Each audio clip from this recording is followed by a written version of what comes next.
Nul ne peut se mesurer à Jésus. Seul il est Dieu. Et seul il est digne d'adoration. Tous les autres, ce sont des idoles qui ne détiennent aucun pouvoir, qui ne manifestent aucune compassion. Mais lui, il a manifesté sa compassion en se dépouillant de sa vie, en se dépouillant de sa gloire et en revêtant au fond l'humanité et en mourant pour nous. Et je veux dépendre de ce Dieu-là. Je veux m'appuyer de ce Dieu. Je ne veux pas arriver à une place où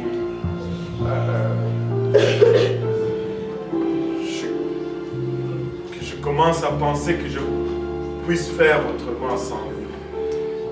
Tantôt nous avions chanté et nous disions je ne peux avoir assez de ta présence. C'est ce qu'on veut. Je ne peux me passer de ta présence.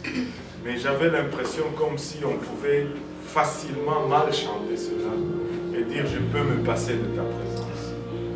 Je voulais juste m'assurer qu'on a chanté je ne peux me passer de ta présence.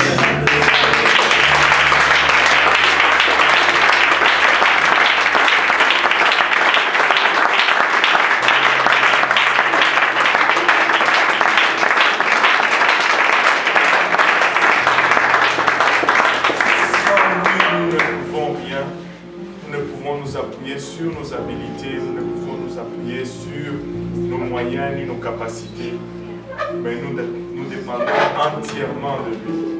Et nous devons continuer à dépendre entièrement de lui. Amen. Il est notre Dieu, nous sommes ses serviteurs, lui il fait, nous suivons, et nous sommes là au bon moment, au bon endroit, mais il fait toutes choses à nous tous. Et je vous dis, 2014 ne va pas être une année comme toutes les autres. Et nous allons avoir beaucoup de victoires. Mais si nous disons beaucoup de victoires, il faut sous-entendre que nous allons avoir aussi beaucoup de batailles, beaucoup d'adversité. Parce qu'il n'y a pas de victoire sans bataille. Si tu ne montes pas sur le ring pour boxer, l'arbitre ne peut pas lever tes bras en l'air après le coup. Il faut que nous soyons sur le ring. Il faut que nous acceptions le combat pour que nous puissions jouir de la victoire. Sans la bataille, il n'y a pas de victoire. Amen. Amen. Vous ne me suivez plus? Amen.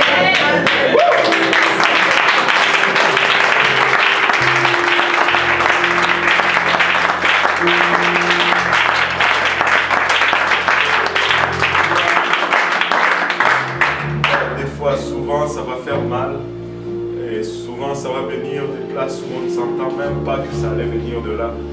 Mais nous sommes prêts. Nous sommes prêts et notre garde est bien levée et notre regard est bien vif et nos pieds sont bien posés et nous sommes prêts à lancer des coups. Amen. Pas contre la chair. Amen. Mais contre l'esprit. Amen. Ne commencez pas à vous battre les uns les autres. On se bat avec le spirituel, on ne se bat pas avec le naturel. Mais Dieu est bon et il est de notre côté. Et si Dieu est pour nous, qui sera contre nous?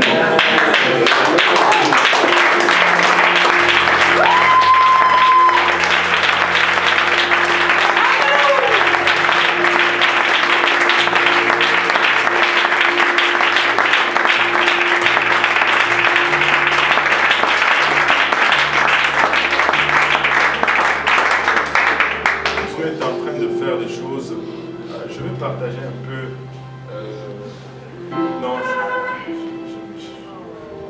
lundi prochain. Je viens de réaliser que je n'ai pas demandé la permission. Okay? Lundi prochain, je vais partager. Dès que, lundi prochain. Lundi prochain.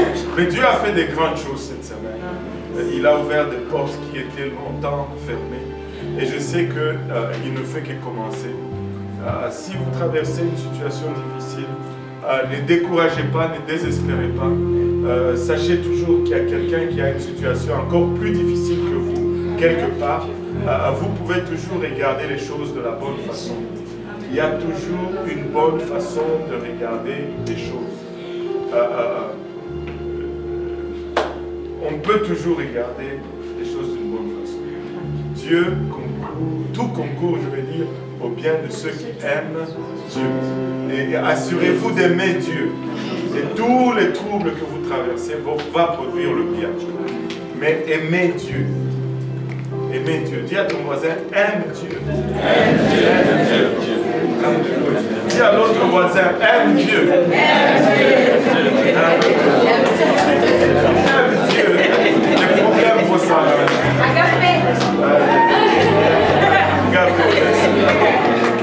Alléluia.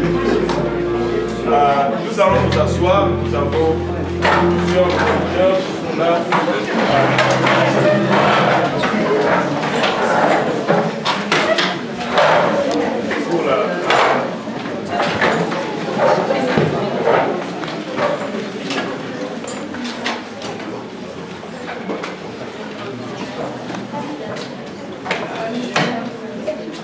Le Seigneur est bon, n'est-ce pas? Amen. Nous avons eu encore une semaine extraordinaire dans le Seigneur. Plusieurs âmes baptisées au nom de Jésus. Plusieurs ont reçu le don du Saint-Esprit. Et la moisson continue. Amen. Ça ne s'arrête pas, ça continue. Nous avons quelques personnes qui nous visitent pour la première fois. Nous avons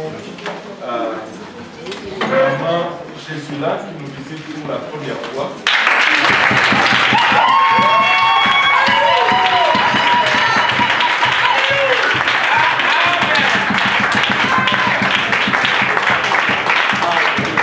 Elle a reçu le baptême du Saint-Esprit à Repentigny.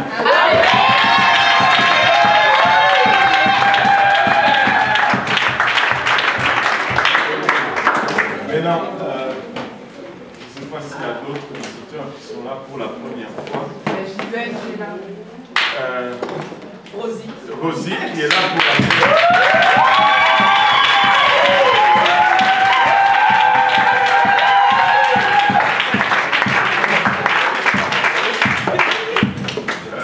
Il y a aussi Gisèle, c'est ça? Oui.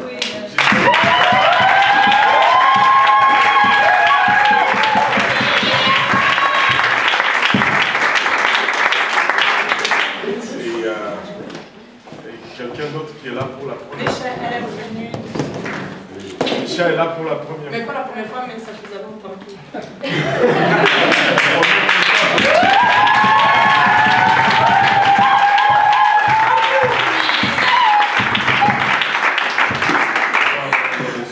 Il y a la sœur Claudia qui se cache dans le fond, mais je l'ai vue quelque part.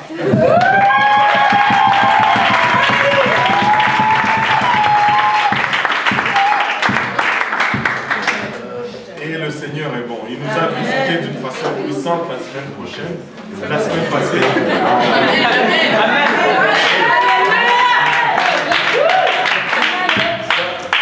Ça, c'est ce qui arrive quand tu es trop rempli du Saint-Esprit. Au fond, tu perds la notion du temps. Pour Dieu, il n'y a pas de temps. C'est ça qui a... Quelle façon d'en sortir. Alléluia. Mais on avait parlé de ce que l'Esprit faisait en nous. Ce que l'Esprit amenait en nous la semaine passée. On a parlé de l'Esprit nous enseigner. On a compris ce que cela signifiait. Cela ne signifiait pas que je ne viens plus à l'église parce que j'ai reçu le Saint-Esprit. Le Saint-Esprit va m'enseigner à la maison. Non, parce que le Seigneur a quand même placé des enseignants dans l'église. Il a placé des prophètes dans l'église. Ce n'est pas pour prêcher au mur. C'est pour ramener son église dans le bon chemin. Et très souvent, le problème avec nous, c'est que nous n'écoutons pas l'Esprit. Et nous avons fait la démonstration avec David Et c'est la même chose pour nous. Très souvent, l'Esprit va nous parler, mais nous n'allons même pas écouter. Et l'Esprit ne va jamais dire le contraire de ce que la parole de Dieu dit. Et l'Esprit nous donne l'immortalité. Nous avons besoin du Saint-Esprit pour entrer dans la vie éternelle. Sans l'Esprit de celui qui a ressuscité Christ en nous, nous ne pouvons pas ressusciter. L'Esprit nous donne la paix, la justice, la paix et la joie. On a vu comment ces choses devaient arriver d'une façon séquentielle. Le Saint-Esprit nous donne l'amour. C'est impossible d'aimer sans le Saint-Esprit. Mais avec le Saint-Esprit, vous pouvez aimer tout le monde. Amen. Tout le monde. Vous pouvez aimer tout le monde avec le Saint-Esprit. Mais le problème, c'est que nous ne laissons pas toujours le Saint-Esprit diriger. Car si nous pouvons laisser le Saint-Esprit diriger, nous allons aimer agape tout le monde. Pas aimer philia, aimer eros, mais aimer agape. Maintenant, aujourd'hui, nous allons regarder un peu le don de l'Esprit. Cet Esprit qui fait toutes ces choses en nous, nous donne aussi des dons ou des capacités à faire des choses d'une manière surnaturelle. C'est-à-dire des choses que naturellement nous ne pourrions pas faire, mais parce que l'Esprit de Dieu est en nous, et l'Esprit de Dieu nous donne cette habilité surnaturelle d'accomplir certaines choses. Et nous parlons ainsi de dons de l'Esprit. Il y en a 9 qui sont mentionnés dans la Bible, dans le livre de 1 Corinthiens, et plusieurs aiment les dons de l'Esprit. Qui aime les dons de l'Esprit? Soyez honnêtes, moi aussi je les aime. On aime les dons de l'Esprit. Mais très souvent, ils deviennent problématiques, ils deviennent occasion de chute. Nous sommes en train de préparer une leçon qu'on devait commencer ce mercredi sur les dons spirituels, mais on ne pourra pas commencer ce mercredi. On va commencer cela plutôt le mercredi dans 2 semaines, parce que nous avons été tous conviés à participer au séminaire de mariage. Amen. Amen. Maintenant, les dons spirituels sont listés dans 1 Corinthiens 12. Et si nous pouvons aller là-bas, et puis après, avant de lire, de commencer à regarder ce don, un à la fois, nous allons regarder et placer certaines choses qui sont importantes par rapport au don. Donc, 1 Corinthiens 12, 1 à 10. Pour ceux qui ont des dons spirituels, je ne veux pas faire que vous soyez dans l'ignorance. Vous savez que vous étiez des gentils entraînés dans des idolières selon que vous menez. C'est pourquoi je vous déclare qu'aucune personne qui parle par l'Esprit de Dieu ne dit que Jésus est anathème, et que personne ne peut dire que Jésus est le Seigneur si ce n'est pas le Saint-Esprit. Or, il y a diversité de dons, mais un même Esprit. Il y a aussi diversité de ministères, mais un même Seigneur. Il y a aussi diversité d'opérations, mais c'est le même Dieu, qui opère toutes choses en tous. Or, la manifestation de l'Esprit est donnée à chacun pour l'utilité commune, car la parole de sagesse est donnée à l'un par l'Esprit, la parole de science est donnée à l'autre par ce même Esprit. Un autre reçoit la foi par ce même Esprit, un autre reçoit du même Esprit le don de guérir, un autre les opérations des miracles, un autre la prophétie, un autre le discernement des esprits, un autre la diversité des langues, et un autre le don d'interpréter les langues. Mais un seul et même Esprit opère toutes ces choses, distribuant à chacun ses dons comme il lui plaît. Car, comme le corps est un, quoiqu'il ait plusieurs membres, et que de ce corps unique, tous les membres, quoiqu'ils soient plusieurs, ne forment qu'un corps. Il en est de même de Christ. Il en est de même de Christ. Il nous a fait un bonus de 2 versets, mais c'est bon. Regardez maintenant ceci. La première des choses que nous devons établir avant de commencer à regarder le don sur celui-ci. Pourquoi les dons sont donnés? Nous voulons tous avoir des dons. J'aimerais aller prier pour les gens, et les gens sont guéris. J'aimerais regarder quelqu'un, et parler dans sa vie d'une façon, avec une précision laser. Ça te fait bien paraître, non? Ça accrédite ton ministère. Mais les dons ne sont pas là pour accréditer nos ministères. Regardez, le verset 7 nous dit ceci. Or, à chacun, la manifestation de l'Esprit est donnée pour l'utilité commune. Pour l'utilité commune. Quand on exerce le don, ce n'est pas pour son propre bien. C'est pour le bien de l'Église. Amen. Ça, c'est la première chose à toujours avoir en tête. Il y en a qui viennent, ils me disent, oh, pasteur, moi je veux avoir le don de guérison. Et s'il n'y a pas de malade dans l'église, à quoi est-ce que le don va servir? Amen. Ouais. Je ne veux pas avoir un don spécifique. Je veux que Dieu m'utilise quand l'église en a besoin, au moment opportun.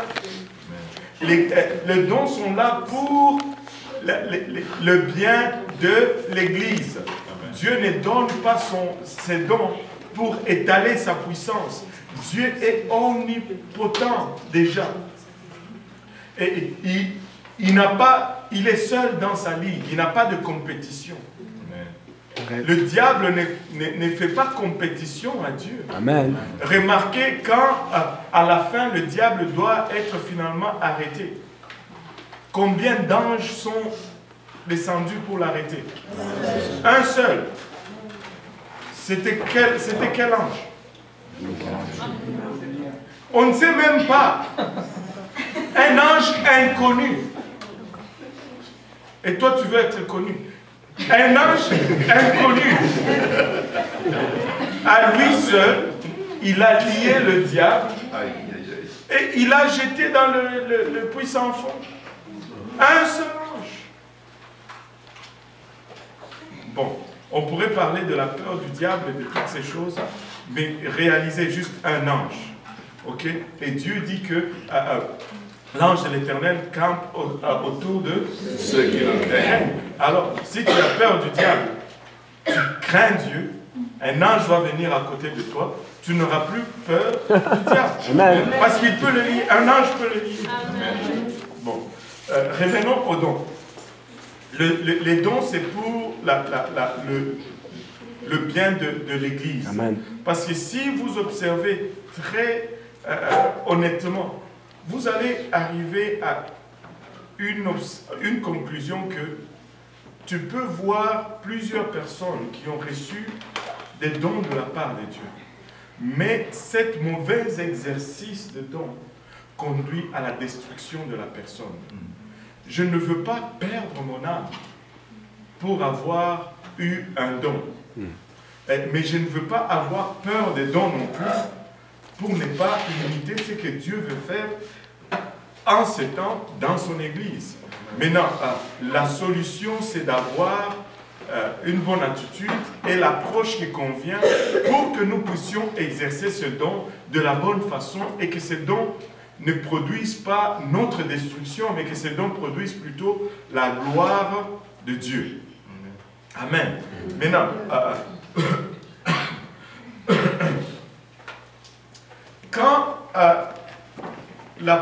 quand Jésus-Christ parle du Saint-Esprit à venir, il a fait mention de quelque chose qui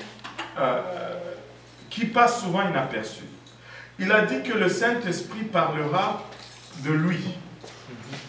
Ainsi, tout don spirituel, si on réalise que le don spirituel est exercé suite au Saint-Esprit, tout don spirituel va exalter Jésus-Christ. Si l'exercice de ton don commence à exalter ton nom, au lieu d'exalter le nom de Jésus-Christ, tu es dans une place dangereuse.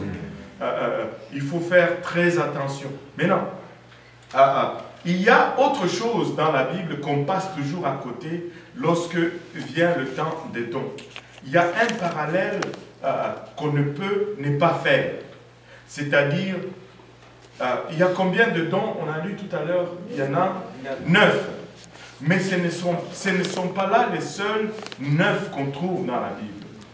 Il y a un autre groupe de 9. Au fond, il y a 2 autres groupes de 9. Il y a, non seulement il y a le 9 dons de l'Esprit, mais il y a aussi les 9 fruits de l'Esprit. Il y a 9 fruits de l'Esprit. Et il est très dangereux de chercher les dons si on n'a pas développé les fruits. Parce que ce sont les fruits de l'Esprit qui vont nous permettre de bien gérer les dons spirituels. Les fruits de l'Esprit, Galates 5, je pense. Ouais.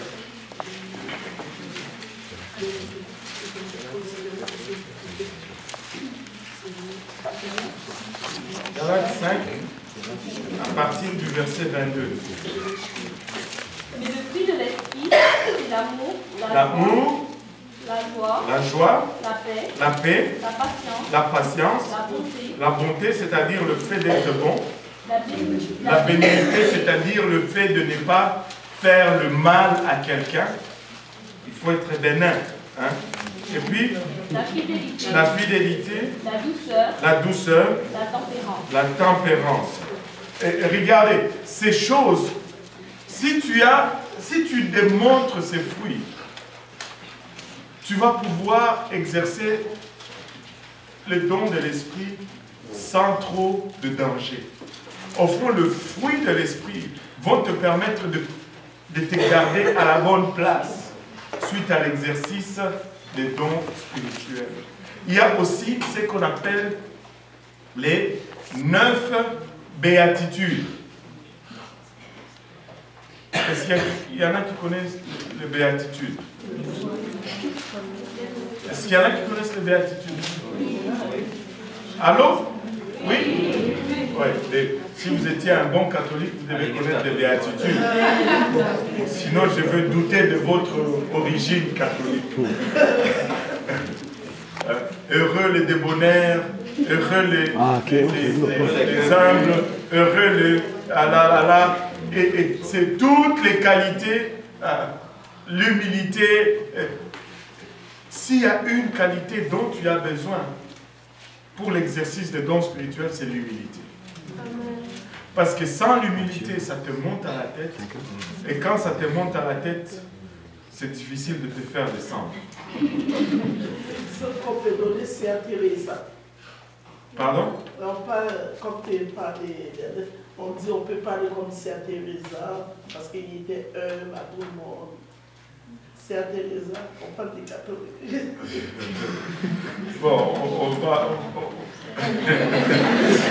laisser ça tranquille.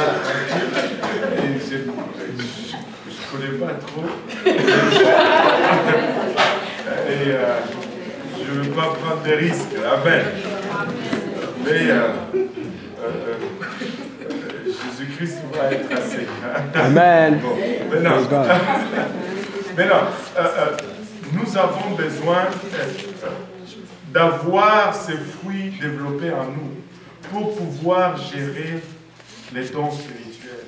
Mais si nous commençons à courir pour le don sans désirer les fruits, ça va être pour notre perdition. On n'est pas là pour montrer la gloire et la puissance de Dieu. On est là vraiment pour montrer son amour et sa compassion premièrement. Attirer les gens à lui et faire que les gens puissent voir Jésus-Christ en nous et qu'ils parviennent à la repentance. Parce que le meilleur don que tu vas faire acquérir à quelqu'un, c'est le don de la vie éternelle. Amen. Parce que tu peux faire tous les exploits. Tu peux prier pour tous les malades jusqu'à vider tous les hôpitaux du Québec. Tu peux chasser tous les démons. Tu peux interpréter tous les rêves et les larmes. Tu peux avoir toutes les paroles de foi. Mais si tu n'arrives pas à la repentance et que tu ne te mets pas en ordre, la trompette va sonner et tu vas rester.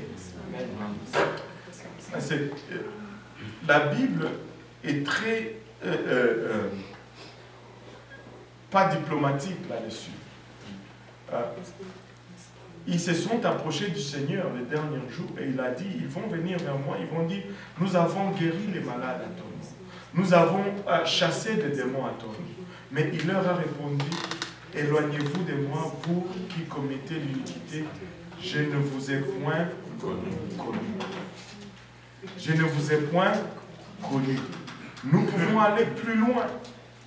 Quand il dit je ne vous ai point connu, c'est parce qu'il n'y a pas eu d'intimité avec lui.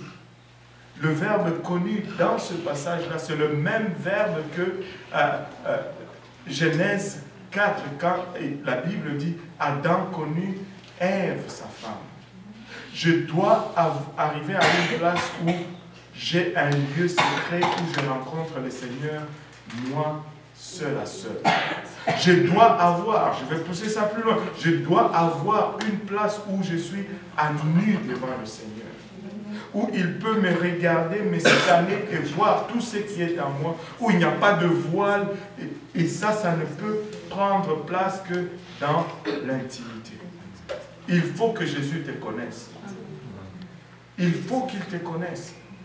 Quand il te connaît, peu importe, tu peux guérir les malades, même une fille, et tu vas toujours être à la bonne place.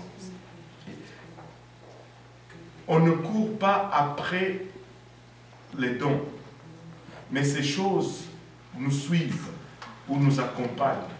Un enfant de Dieu ne se tracasse pas pour le don, mais les dons le suivent et l'accompagnent au fond, parce que la meilleure chose, c'est vraiment de laisser l'exercice de cela à Dieu. Il connaît le meilleur moment, le meilleur endroit. Il y a certains d'entre nous, si Dieu nous donnait même 10 000 $, nous avons des problèmes. Même juste un peu d'argent, nous commençons à avoir de la difficulté à les suivre.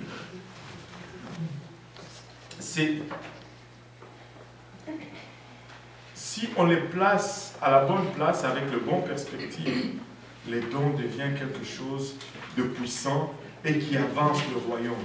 Mais si on ne le place pas à la bonne place, ça devient destructif parce que ça élève l'orgueil dans l'homme. Oui.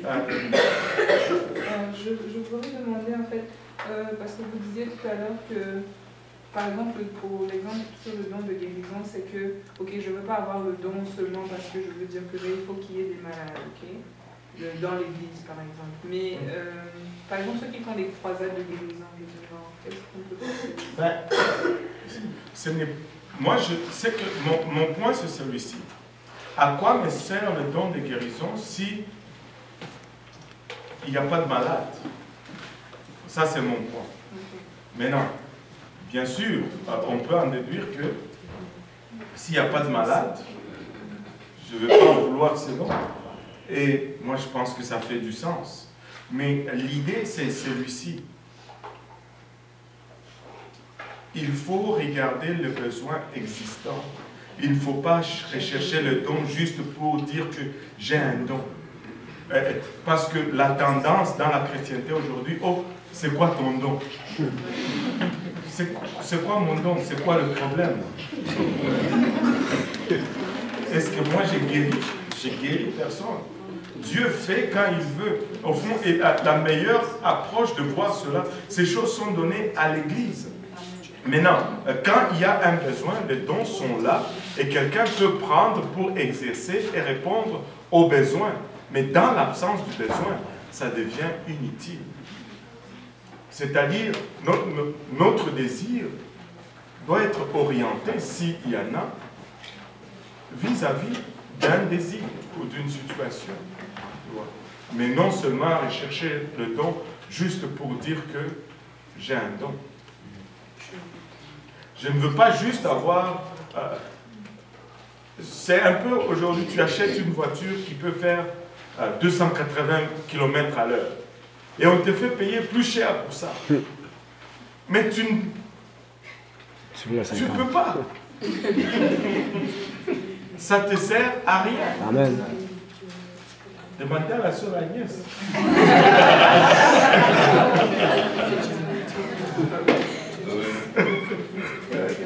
Ça sert à rien, ça décroche juste des trous. C'est bon de savoir, oh j'ai le potentiel. Mais si le potentiel n'est pas exploité,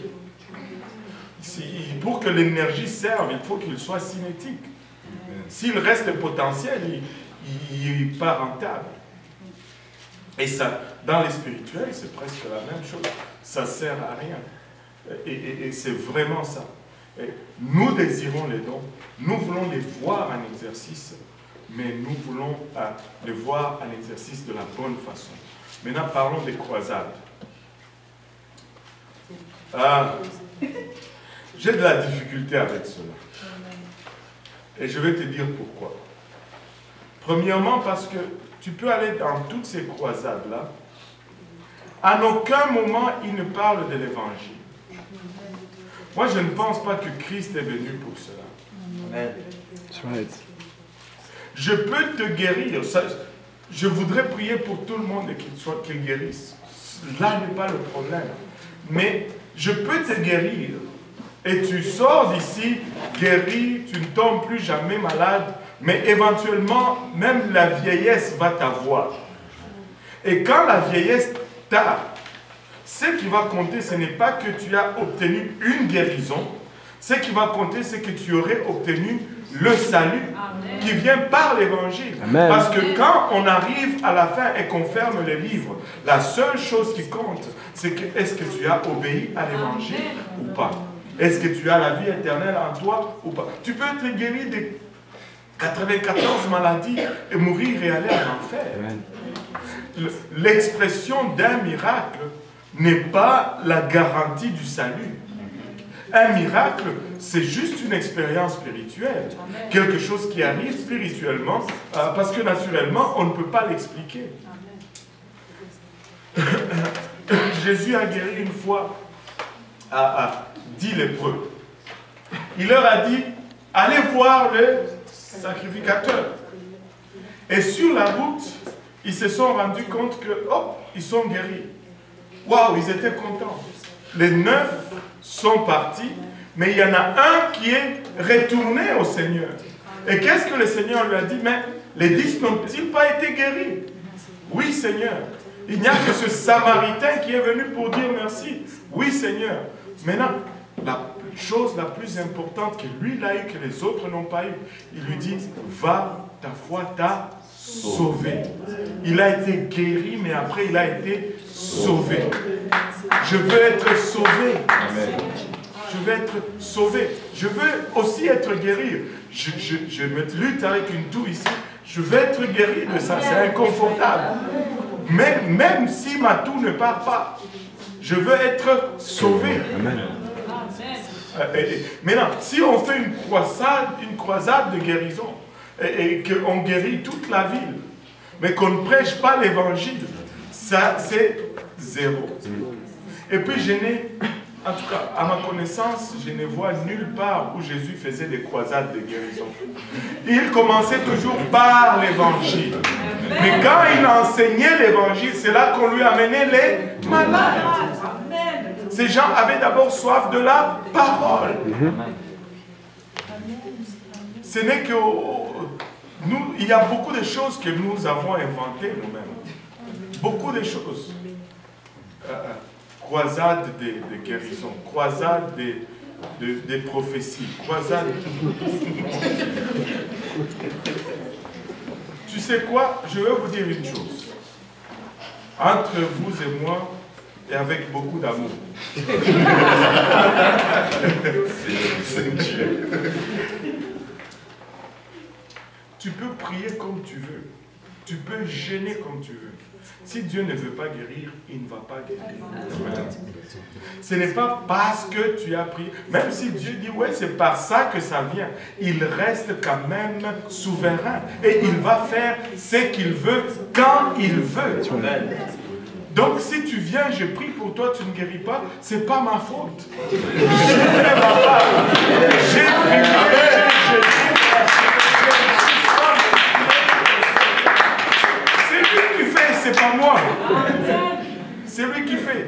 y en a pour qui je prie, ils vivent. Il y en a pour qui je prie, ils meurent.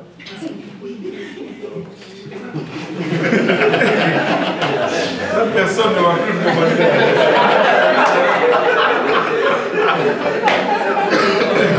Mais vous riez comme si c'était la première personne. Écoutez, même les prophètes de Dieu mouraient de maladie. Qui suis-je? Je ne suis même pas prophète. Dieu est bon. Nous, il va faire pour nous quand il convient, mais même quand il ne fait pas. Alléluia. Moi, je vais aimer le Seigneur. Praise God, praise God.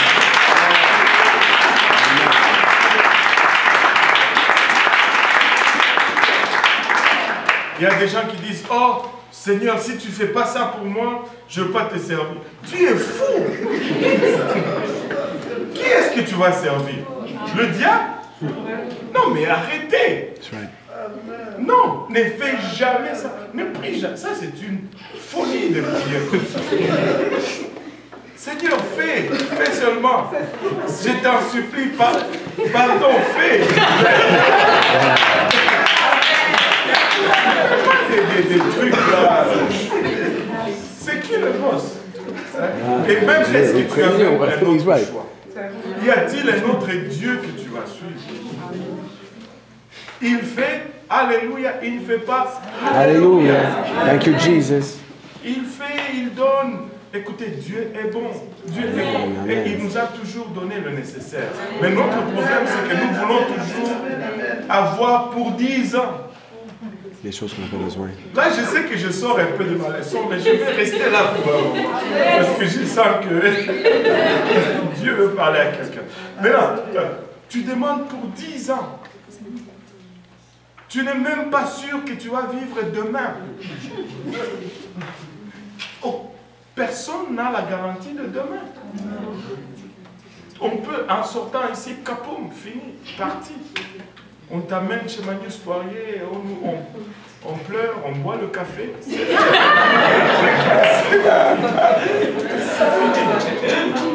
Et ça s'arrête là. Mais il y a un prédicateur qui a donné cette analogie. Et je pense que c'est tout simplement phénoménal. Comment on peut observer les choses spirituelles dans les choses naturelles, selon Romains 1.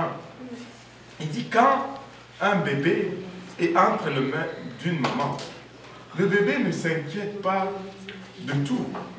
Quand maman sort, elle prépare le fameux sac. Elle met 2, 3 biberons là-dedans. Elle met 3 pots, 4 pots là-dedans.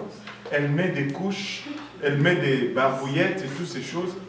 Est-ce que bébé a une idée de ce qu'il y a dans le sac? Non. Non. Et ils s'en vont, ils sortent la journée, bébé a faim. Qu'est-ce qu'il fait? Maman ne va pas sortir, ne va pas dire, oh, ne pleure pas, t'inquiète pas, regarde, j'ai 6 biberons. Non. Qu'est-ce qu'elle fait? Elle ouvre les sacs, elle sort un biberon, elle donne à bébé, bébé satisfait, ça finit là. Mais nous sommes les seuls qui, Dieu donne pour aujourd'hui. Tu veux pleurer pour demain. Tu veux pleurer pour l'année prochaine. C'est lui qui il a le sac de provision. Amen.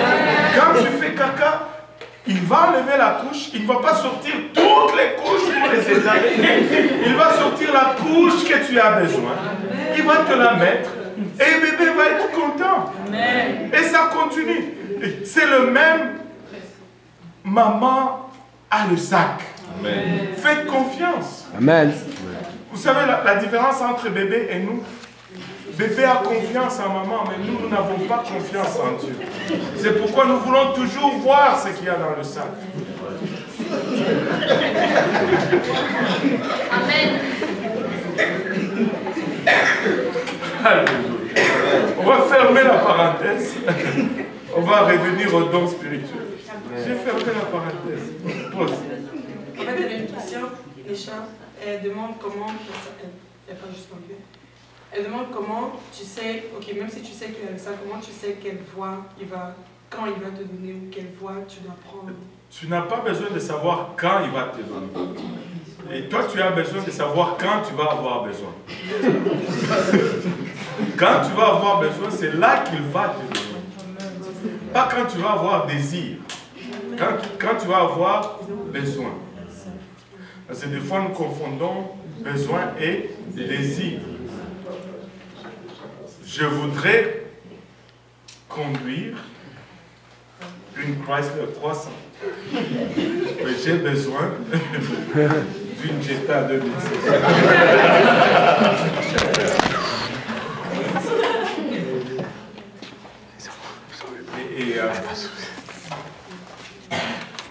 Maintenant, quant à être conduit, la parole nous conduit. Si tu es dans la prière, si tu développes une vie de prière, si tu développes une vie de lecture de la parole de Dieu, tu vas discerner la voix de Dieu. Et Dieu va guider tes pas quand tu marches. Et c'est là où l'importance d'une relation personnelle entre en jeu. Nous devons connaître Dieu personnellement. Nous devons connaître sa voix. Écoutez, vous pouvez être 55 ici à crier, mais si ma femme est là, je vais savoir que ma femme est là. Amen. Parce que je vais reconnaître sa voix. Amen. C'est qui a dit Amen là? Amen. Et quand tu connais quelqu'un, tu peux faire la différence. Même en milieu d'une confusion, tu peux entendre la voix de Dieu. Et pas à pas, bien sûr, au début, nous faisons des faux pas, nous faisons des erreurs dans notre marche, nous marchons un peu, nous tombons, mais Dieu, il est miséricordieux, il va nous aider, il va nous relever. Lorsque nous nous trompons, il va nous redresser. Des fois, quand il redresse, ça fait un peu mal, mais c'est bon et on va y arriver. Maintenant, si on veut...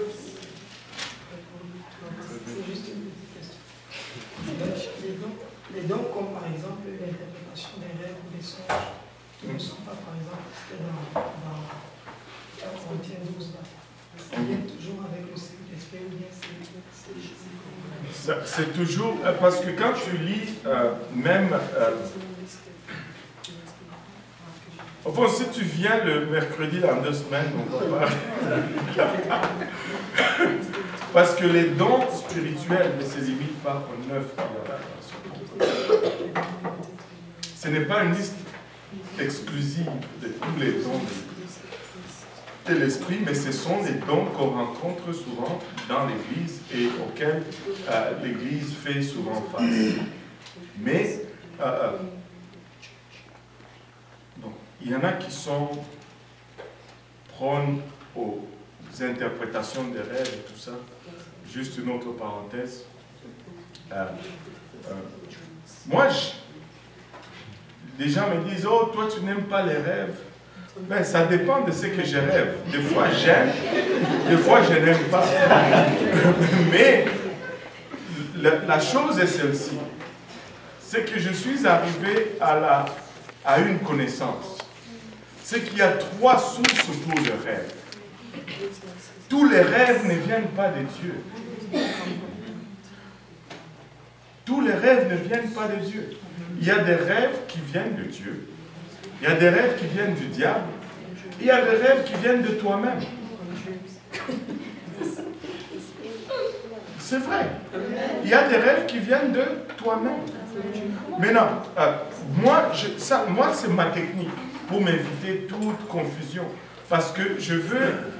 Il faut que tu sois basé sur la parole. Okay? Maintenant, c'est celle-ci. Ma technique, c'est celle-ci. On commence par le diable. Si le diable me donne un rêve, comme quoi, oh, j'ai rétrogradé ou j'ai manqué l'enlèvement, ou... écoutez, le diable va te donner des rêves, même des fois, tu couches avec quelqu'un qui n'est pas ton mari ou ta femme. Qu'est-ce que tu vas faire avec ça? Et c'est à moi seulement que ça arrive?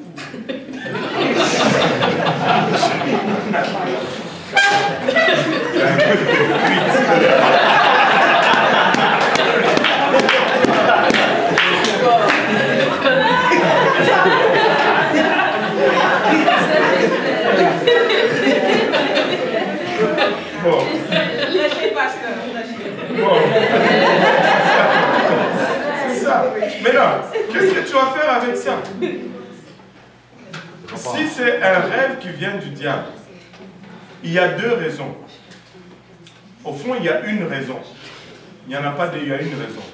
Comment est-ce que le spirituel fonctionne? Le spirituel fonctionne comme suite. Dieu nous a créés avec une volonté. Dieu lui-même ne brise pas cette volonté. Si Dieu ne brise pas cette volonté, tu veux me dire que le diable peut briser cette volonté? Non. Si je refuse, le diable ne peut rien faire. Maintenant, comment le diable va fonctionner? Parce qu'il sait qu'il ne peut pas briser notre volonté, mais il peut l'influencer. Maintenant, s'il te met un rêve comme ça dans la tête, toi tu y crois, tu l'avales, ainsi tu cèdes ta volonté à cela. Et c'est ce qui lui permet maintenant de faire ce que tu as, ce qu'il t'a fait voir. Et là, toi, tu vois la chose arriver, tu dis, wow, d'ailleurs, je l'avais rêvé. Non, tu viens de te faire avoir parce que tu as cédé lorsque tu as crié au rêve. Amen. Et c'est comme ça le processus. Moi, je ne veux rien croire dans le négatif. Dieu n'est pas dans le négatif. Amen. Dieu n'est pas dans le négatif. Et si le diable vous balance des choses et des choses, vous devenez déprimé à cause de cela. Ignorez cela, c'est sans effet. C'est sans effet. Le seul effet que ça va avoir, c'est lorsque tu permets que ta volonté cède suite à cela. Parce que c'est lorsque seulement ta volonté cède que la chose arrive. Mais quand la chose arrive, toi, tu en renverses cela. Oh, d'ailleurs, je l'avais rêvé. Ou non, tu t'es fait avoir. Ça, c'est le rêve qui vient du diable. Oui. Mais par exemple, les chansons paletiers, Pardon? Joseph a dit à un, je ne sais pas si c'était les chansons paletiers qu'il allait mourir. Et là, c'est comme... Oui, mais est-ce qu'ils étaient chrétiens? Non. Et ils n'ont même pas cédé leur volonté à Dieu en partant. S'ils ont cédé leur volonté à Dieu, on allait peut-être faire autre chose et dire autre chose. Mais si on aime de Dieu, on va mourir. Premièrement, ça ne serait pas une surprise parce que nous mourrons et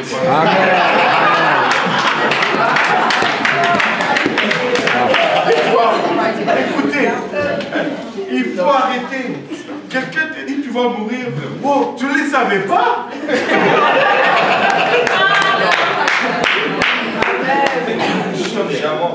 Je vais mourir un jour, c'est sûr. Il n'y a pas de problème. Même qu'on te le dise ou qu'on te le dise pas. Éventuellement, ça. Écoutez. Oh boy, oh boy, oh boy. Oui. Je veux juste savoir si peut-être tu as comme un rêve que quelqu'un a quelqu'un a rétrogradé. Mais écoute, est-ce qu'on peut aller jusqu'à Dieu au moins comme ça? Parce qu'il reste encore 2 cas de rêve. Mais vous êtes déjà pressé pour voir ce qui va venir demain. Ayez confiance au sac. Amen. On va avancer un peu. Amen. Moi, je veux savoir si tu rêves de quelque chose, la chose se produit, ça dit que c'est pas... Pardon? Quand tu rêves de quelque chose, la chose se produit, est-ce que ça veut dire que le rêve ne fait pas de Dieu? Non, non, c'est pas ce que je dis. Mais si on prend patience, on regarde tout ce qu'il y a dans le sac, on va y arriver. Vous n'êtes même pas capable d'attendre quelques minutes. Déjà, vous voulez... Oui. Là, mon gars a peur de C'est comme la question, c'est par rapport à si on fait un rêve de, par exemple, quelqu'un d'une famille qui va mourir, qui meurt dans le rêve. Comment c'est que c'est le diable qui veut justement faire ça? Est-ce que c'est Dieu qui a compris ça? Encore le sac. On va y arriver dans le sac. Tout est dans le sac. Okay. Et on sort une chose à la fois. Amen. Bon, on y va. Maintenant, l'autre, deuxième rêve, là on a parlé du diable, n'est-ce pas? Et il n'y a que du négatif qui peut venir du diable. Et là, vous vous affolez parce que tout est négatif. On va progresser un peu. Alors, là, il y a des rêves que c'est toi-même qui te les causes. parce que tu as trop mangé le soir.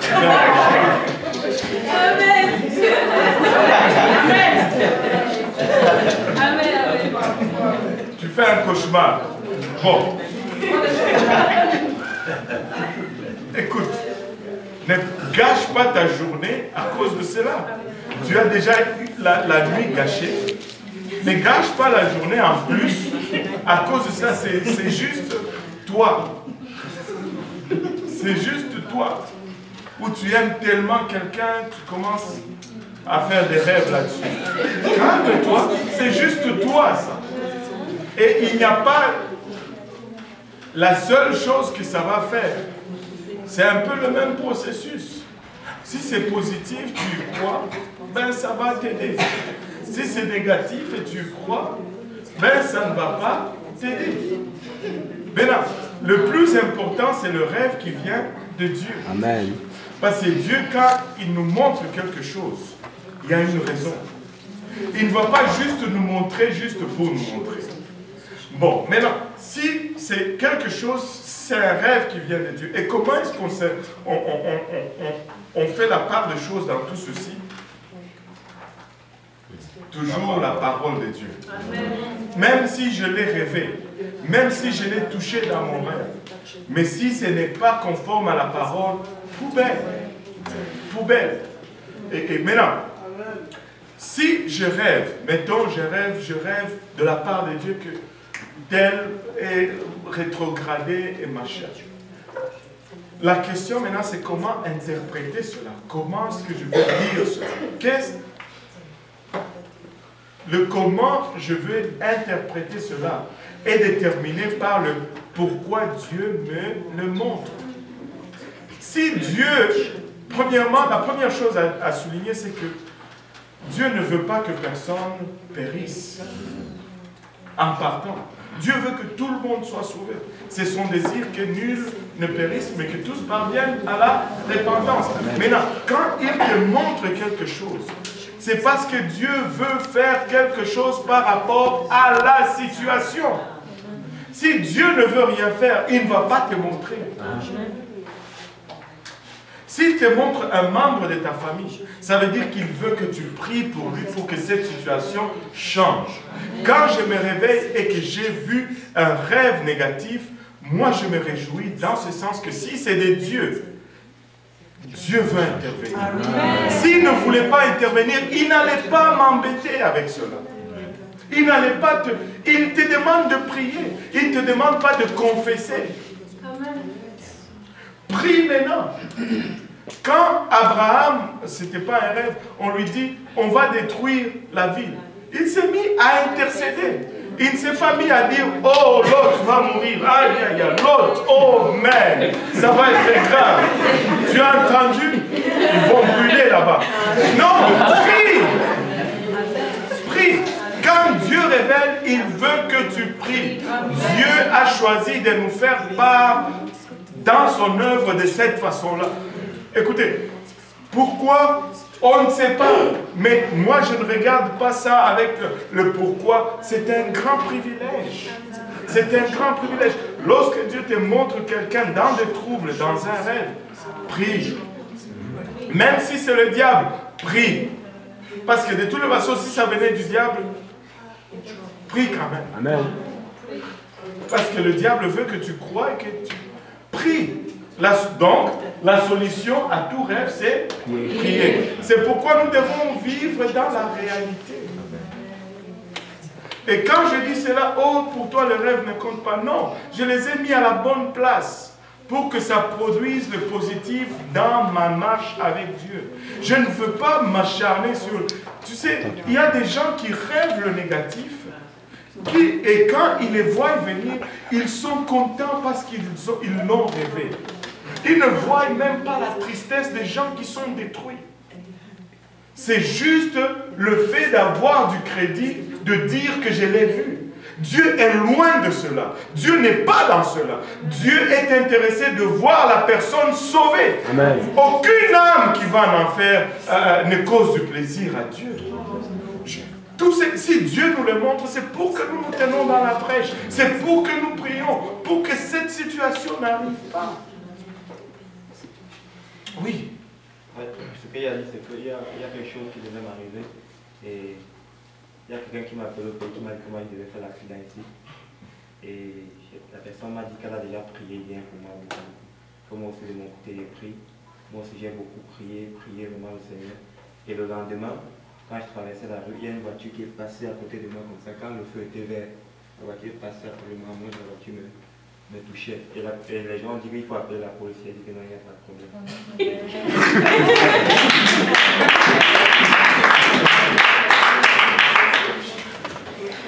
Nous voulons accumuler des témoignages, des rêves qui ont été faits. Et nous pouvons, en ces jours-là, nous allons vivre beaucoup de choses que Dieu va nous montrer que parce que les gens ont prié, voilà, ceci devait arriver, ceci n'est pas arrivé. C'est dans ce sens-là que moi je pense qu'on doit aller. Amen, non? Amen. Maintenant, on a bouclé la boucle pour les rêves? Non. Ah! On va pas la cahier. Non, mais ça, c'était les rêves. Plutôt, quand le Seigneur te montre un truc négatif, il doit arriver que tu pries. Maintenant, si je sais pas, tu rêves de trucs positifs, par exemple. Oh, mais là, je n'ai même pas développé là-dessus parce que je pensais qu'on allait être tous d'accord en parlant. Il me montre quelque chose de bien. Alléluia. J'ai pris davantage. Merci Seigneur. Oh, j'ai le loup. Je veux même des saltos. Oui. Je reste pas longtemps, mais j'ai trouvé, je dois dire ça, au sujet des rêves. Oui. L'autre jour,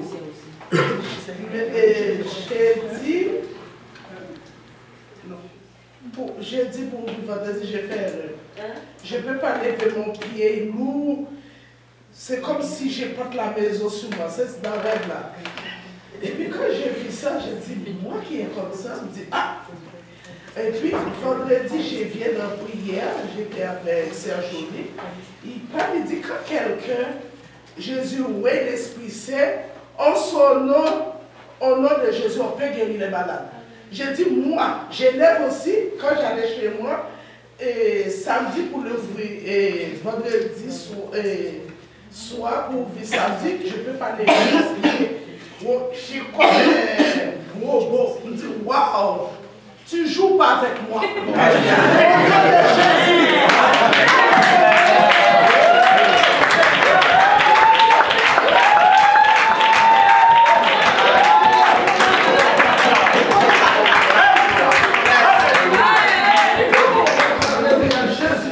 Non, c'est vrai. Et puis ça, j'ai confirmé.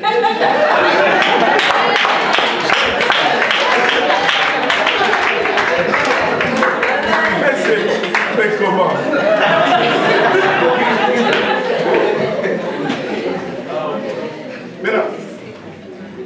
Donc, en approchant des choses comme ça, on ne va pas...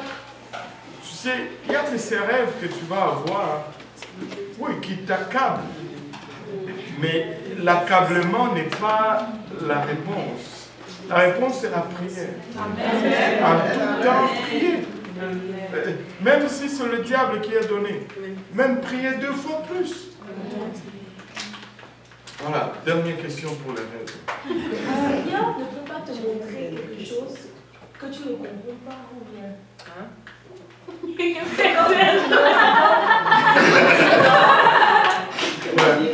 Moi, là c'est moi qui ne comprends pas. Imagine, tu vas me faire ça?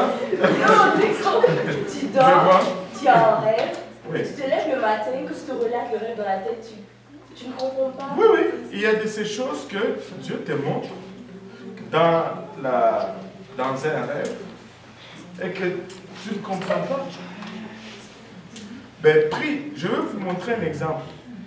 J'ai déjà eu un rêve qui m'a réveillé au milieu de la nuit. Je ne comprenais absolument rien. Je dis, mais Seigneur, qu'est-ce que c'est? Si c'est de toi, explique-le-moi parce que je veux savoir. Je vous dis, je me suis rendormi. C'était la même nuit. j'ai commencé à rêver et le Seigneur m'a donné l'explication dans un autre rêve. Alléluia. Il demande, il va te le montrer.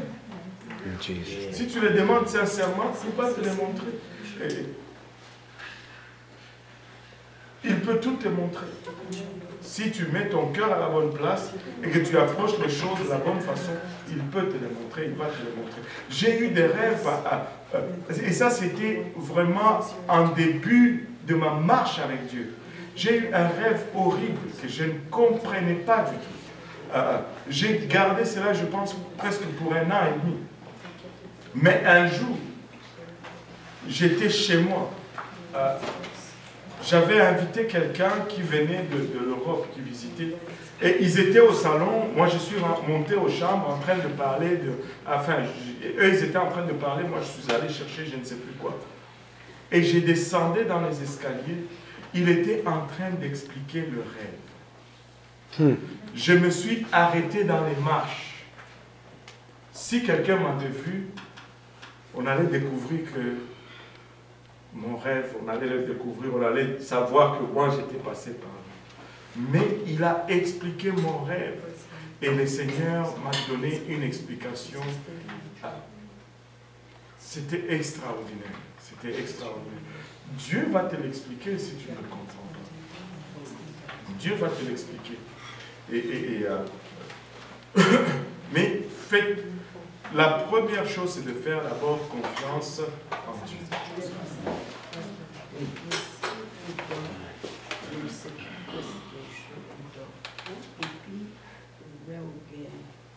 Quelque chose dans mon choix.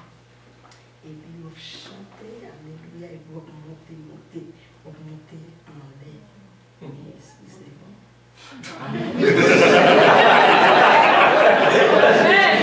Moi, je voudrais rêver comme ça.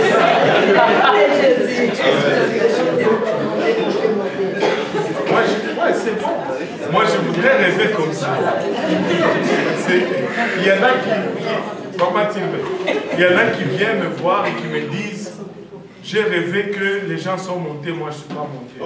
Ça, mais même avec cela, moi j'ai dit, c'est mieux que tu en rêves maintenant, que tu corriges ta situation. Amen, amen. Dieu est en train de te dire, écoute, Dieu ne veut pas que tu manques. J'ai déjà eu des rêves que j'ai manqué l'enlèvement. Après, j'ai aussi eu des rêves que je suis allé. Mais il y a des fois où il y a quelque chose qui ne marche pas dans ta vie et Dieu va te le montrer. Si Dieu te le montre, travaille dessus. Au lieu de te mettre à terre et commencer à pleurer sans rien faire. C'est là que tu vas manquer. Travaille dessus. Oh. Voilà. Plus de... Ah, ben.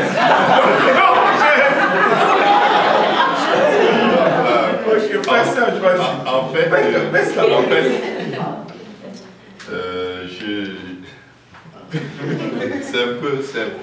c'est un peu, je ne comprenais pas jusqu'à maintenant, amen.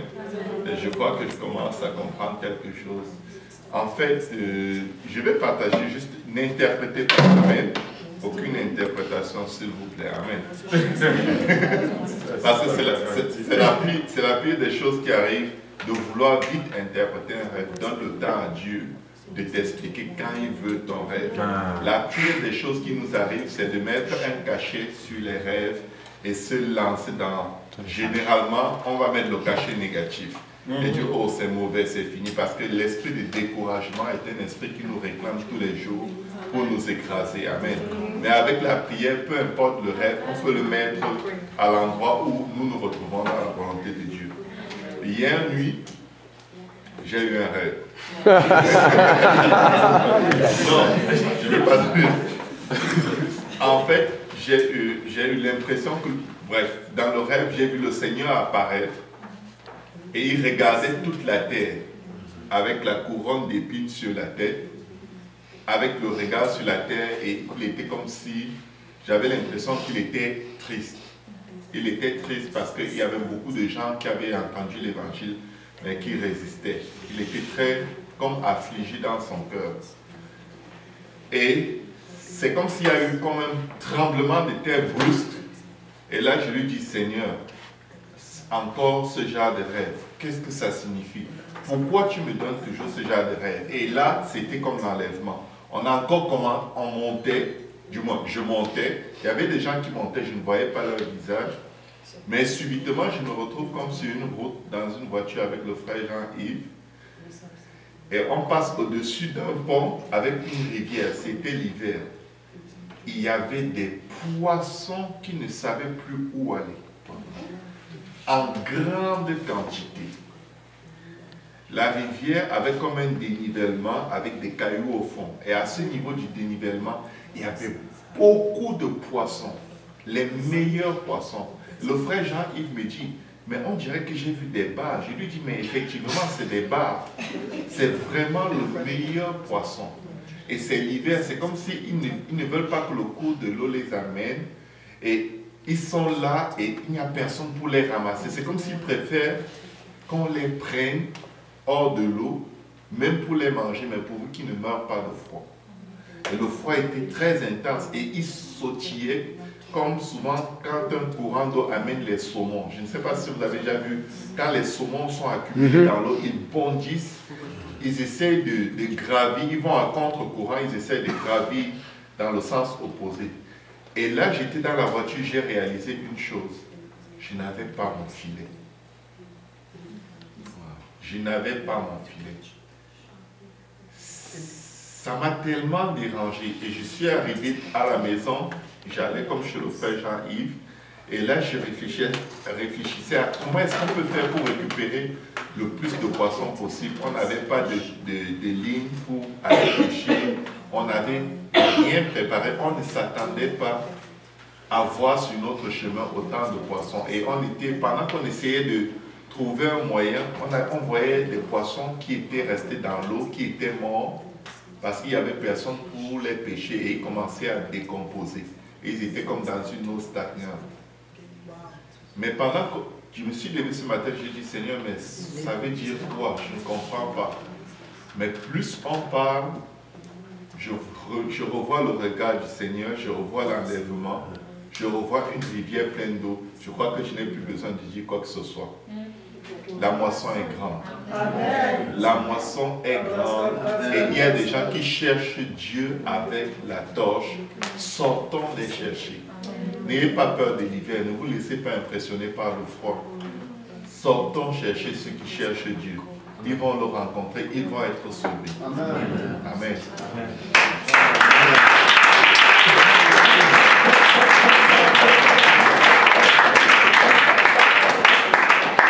Alléluia. Bon. On ne rêve plus.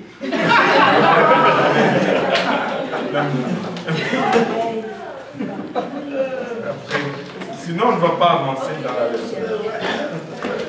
Écris pour ne pas oublier. Amen.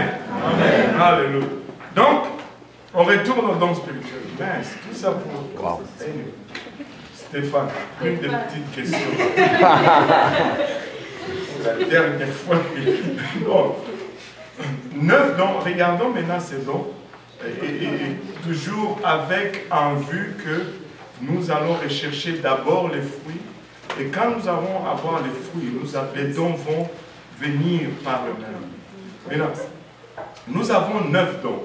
Le don de sagesse, le don de connaissance, le don de la foi, le don de guérison, le don de miracle, le don de prophétie, le don de discernement des esprits, le don des langues et le don d'interprétation des langues. 9 dons spirituels que nous pouvons diviser en 3 groupes. Les dons de savoir d'une façon surnaturelle, le don de parler d'une façon surnaturelle et le don d'agir d'une façon surnaturelle. Maintenant, le don de... on va commencer par le don d'agir d'une façon surnaturelle. Le don de guérison, le don de faire des miracles et le don Et le don de la foi. Maintenant, on devrait mettre ce groupe à la fin. On va le regarder à la fin. On va commencer par le don de parler d'une façon surnaturelle. Là où il y a le plus de controverses, le don de langue, le don de diversité de langue, le don de prophétie, et non. Le don de diversité de langue, le don, la parole de sagesse et le don d'interprétation de langue. Maintenant, parole de sagesse, on commence par celle-là. C'est quoi? La parole de sagesse est souvent donnée à quelqu'un pour adresser une situation, mais cette façon d'adresser va être au-delà de la nature humaine. Peut-être avec un exemple, on pourra bien l'expliquer. Il peut y arriver une situation quelconque, souvent dans l'Église, et on prie, on cherche la face de Dieu pour adresser la situation. Mais quelqu'un va venir et il va nous dire quelque chose, des fois même sans savoir que ça a rapport avec la situation. Ça va être d'une sagesse que celui qui reçoit cette sagesse ou ces conseils va être souvent conscient que ça c'est Dieu qui est en train de me parler par cette personne. Parce que c'est clair que cette personne ne pouvait pas avoir cette sagesse par elle-même. Et Dieu va donner une parole de sagesse pour intervenir dans une situation, très souvent, surtout quand on nous a caché tous les détails de la situation. Il arrive souvent des fois des gens qui vont venir demander conseil et ils ne vont pas te dire tout le problème. Ils vont te dire le quart du problème.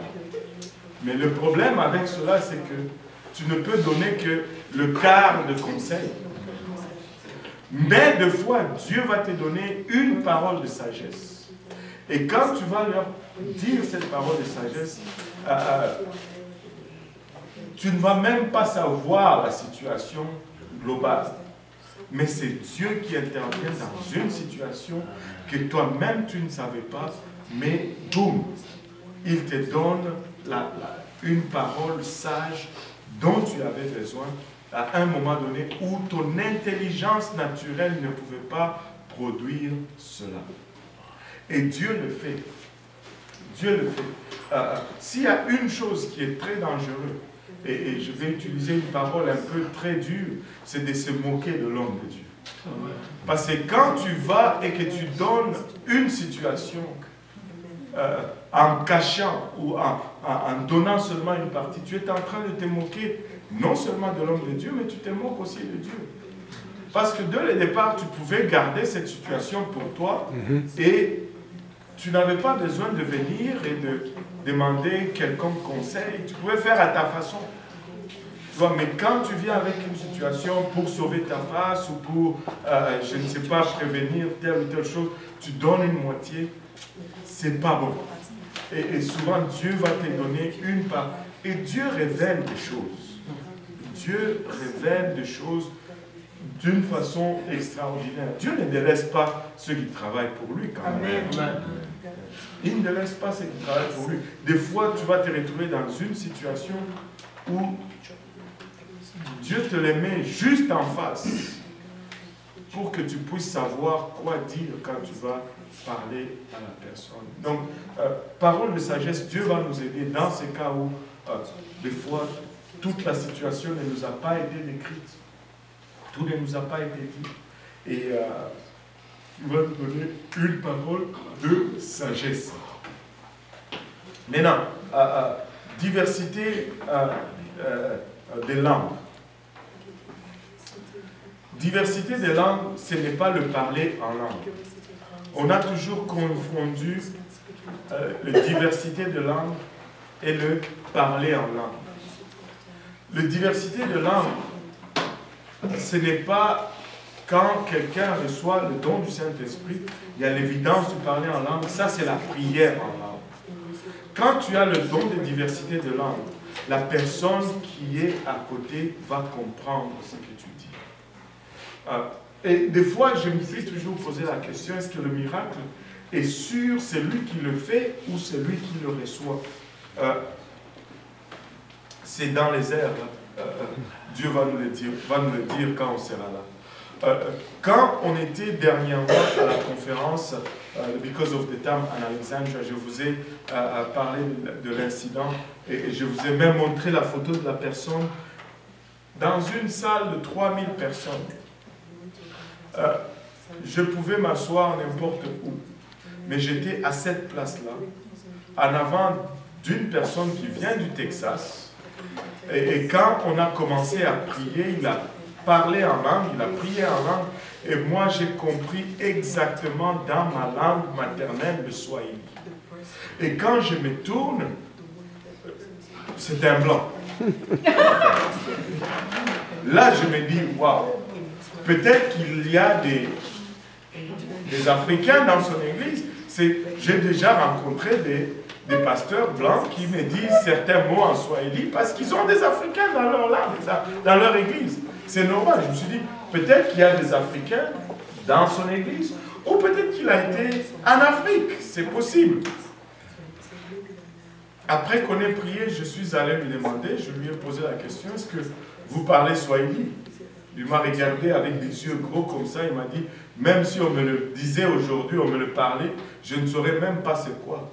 Mais moi, je l'ai entendu clairement dire « Ubariki o Yesu, usifiwe Yesu ». Extraordinaire. Oh! Vous n'avez pas le don d'interprétation. Ça veut dire soit glorifié Jésus, soit béni Jésus. Amen. Et extraordinaire. Et vous savez, c'était à un moment donné où il y avait quelque chose qui s'est passé que j'ai manqué. Et j'étais un peu triste quand j'ai manqué cette chose. Parce qu'on a dit que tous les jeunes pasteurs, bon, je pensais que j'étais jeune, tous les jeunes pasteurs de 40 ans et moins, allez en avant, on va prier pour vous. Et bon. J'ai regardé ma date de naissance, bon, je l'avais manqué de 3 ans. Et donc, je voulais aller, mais ça n'allait pas être honnête. J'ai plus que 40 ans. Donc, je suis resté là, je voulais tellement aller. Je voulais tellement. Mais bon, je suis resté là, j'ai entendu cela. Waouh! J'ai dit waouh! Même si je suis là, même si je ne suis pas allé en avant, le Seigneur sait exactement où je suis. Amen. Et il me donne exactement ce dont j'ai besoin. Mais ce n'était pas long qu'un autre missionnaire, le pasteur Novaki, est venu me voir. Il m'a dit, tu n'es pas allé en avant. Au moins, lui, il croyait que j'étais encore jeune. Il m'a dit, tu n'es pas allé en avant. Moi, j'ai dit, non, pasteur, en fait, pourquoi je dis, ben, je l'ai manqué de 3 ans. Et puis, il m'a tapé, il a dit, je veux prier pour toi. Waouh, quel Dieu, je te dis. Eux, ils se battaient là-bas pour les peu de pasteurs qui avaient là. Moi, j'avais le mien qui est venu tout pour moi.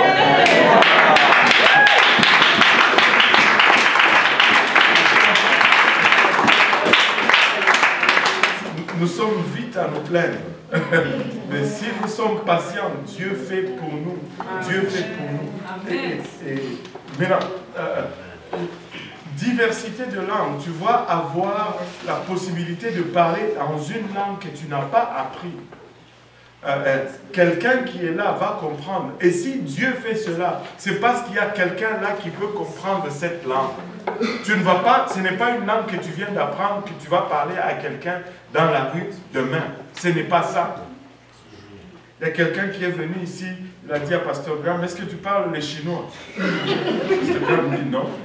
Il dit, bah alors, pourquoi tu enseignes le don, tu parles de parler en langue? Ok, tu as besoin d'une étude biblique.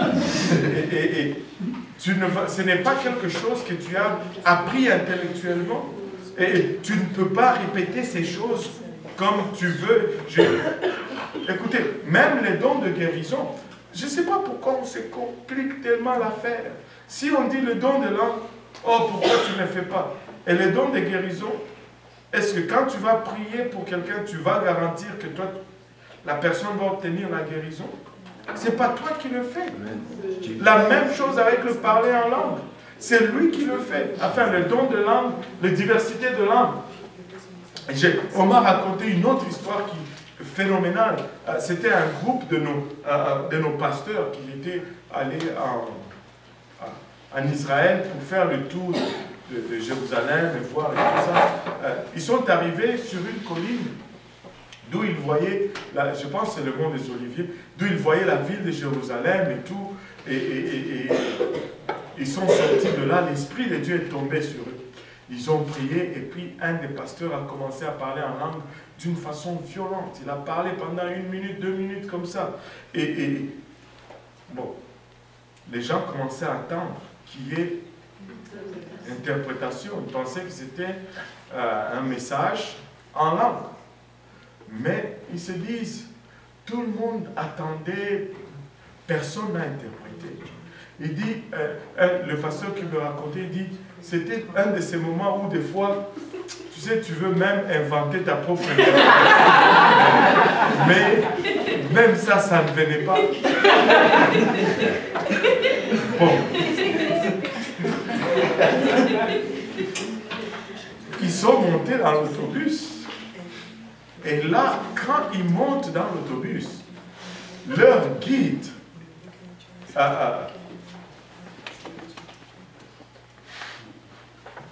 regarde un des pasteurs et lui dit, mais c'est qui ce type-là? Ben, c'est un Américain du Kansas.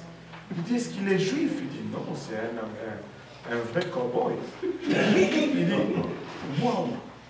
Et il dit, le chauffeur, le guide là, il tremblait. Il dit, il parlait dans une vieille langue hébraïque que lui, il comprenait. Et il était en train de pleurer sur Jérusalem. Comment cette ville va être détruite. Comment elle a rejeté. Écoutez, lui, il était là pour comprendre. Probablement que Dieu était en train d'attirer son attention à qui était ce Yeshua qu'il ne connaissait pas. C'est Dieu qui fait ces choses. Tu vas demander à ce type de te parler en hébreu, il ne va pas être à mesure de te former même une phrase. Mais c'est diversité de langue, interprétation de langue. On l'a vécu hier soir dans le service. Qui était là dans le service hier soir? On a vu un message en langue et une interprétation du message. Amen. Amen. Et c'était juste divin. C'était de Dieu. Et Dieu était en train de parler. Écoutez, quand Dieu commence à parler de cette façon, on a intérêt à écouter et à obéir. On a intérêt. Au fond, c'est un cachet qu'il met pour dire que c'est moi qui te parle, ne doute plus. Parce que la personne qui parlait ne te connaît même pas. Mais elle est en train de parler dans ta situation courante. Wow. Qu'est-ce qu'il a dit hier? Est-ce que quelqu'un peut me rappeler ce qu'il a dit? En vrai, ça, oui. Il a dit que il parlait de quelqu'un, il dit que quelqu'un devait se faire baptiser. Il a été plus précis que ça. Il a porté son nom. C'est ça. Comment tu réfléchis? C'est ça. C'est pourquoi j'ai dit qu'il a été plus précis que ça. Il a été plus précis que ça. Et il a parlé de viens à moi, porte mon nom, je t'aime. Je suis mort pour toi. Amen. Amen. Ce que j'ai fait, c'est pour toi. Il a aussi dit qu'il entendait nos voix tous les soirs. Tout le soir. N'est-ce pas un Dieu merveilleux?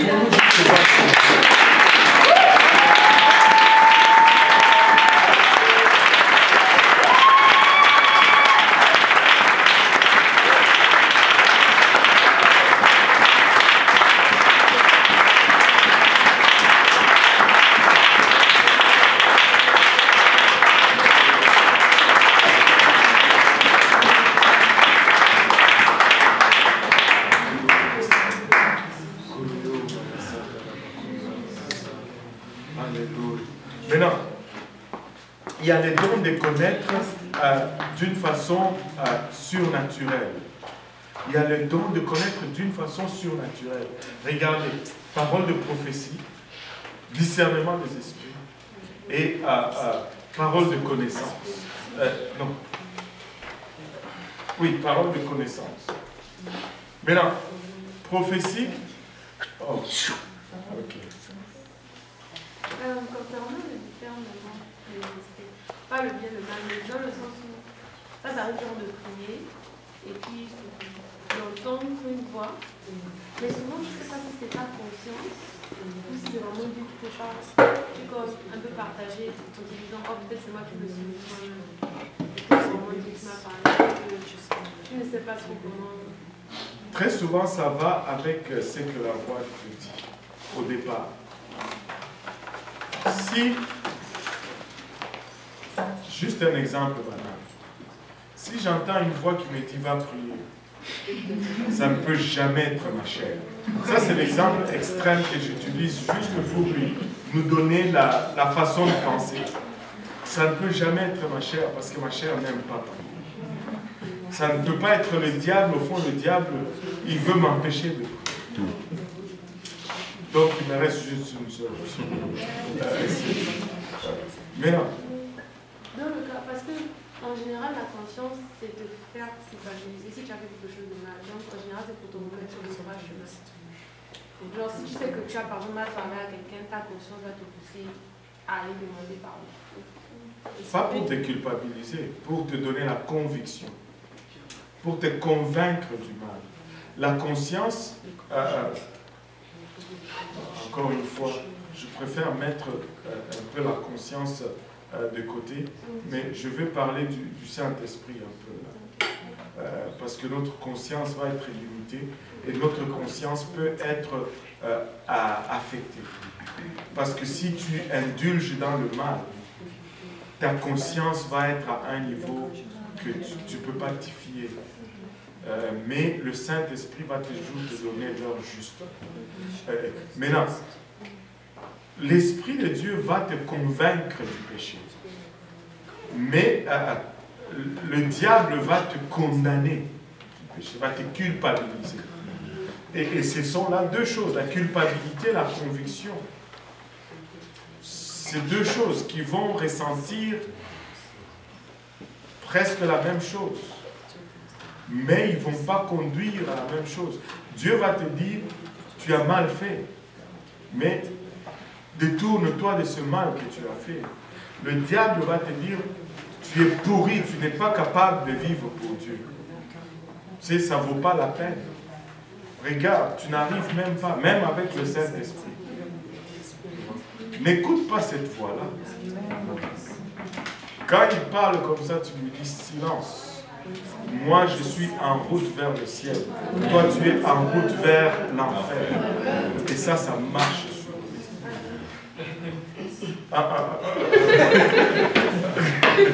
Avec des petites questions.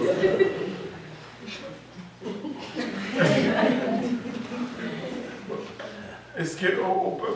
Parce qu'on n'a même pas commencé. Parlons un peu de prophétie et de discernement.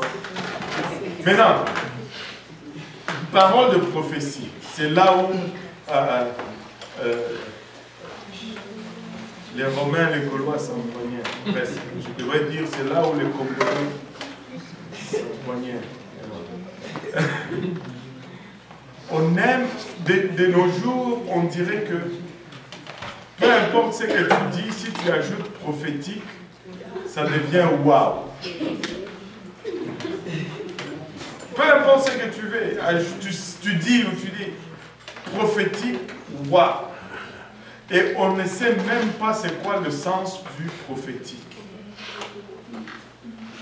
Maintenant, une prophétie, ce n'est pas tu vas avoir du travail, tu vas avoir de l'augmentation, Dieu va te bénir. Ça, ce sont les prophéties du monde. Mais si tu regardes la Bible, quand un prophète venait, on lui disait, wow, wow, wow, est-ce que tu viens avec une bonne nouvelle ou...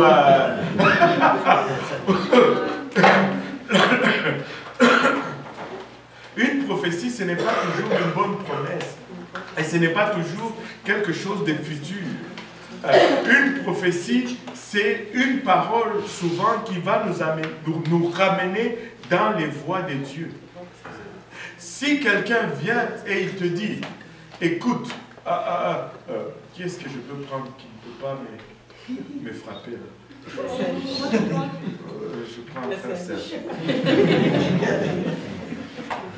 Si quelqu'un vient là et te dit, Serge, tu n'es pas sur une bonne voie, mets-toi en ordre avec Dieu, parce qu'il y a tel problème dans ta vie, et si tu n'arranges pas ce problème, la main de Dieu va être pesante sur toi. C'est une parole prophétique. Mais nous ne regardons pas ça comme parole prophétique. Mais quand quelqu'un te dit, tu vas avoir un mari, il va être beau, grand, riche. Waouh, j'ai reçu ma prophétie.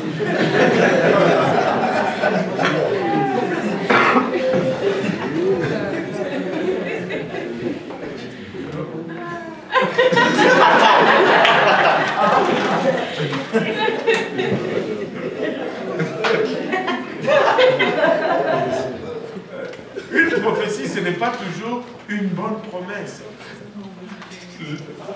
Quand on dit ce qui a rapport à la prophétie, c'est ramener quelqu'un dans les voies de Dieu. C'était ça le rôle du prophète. Oui, éventuellement, il prédisait ce qui venait dans le futur. Mais le prophète est là pour préserver la marche et la doctrine.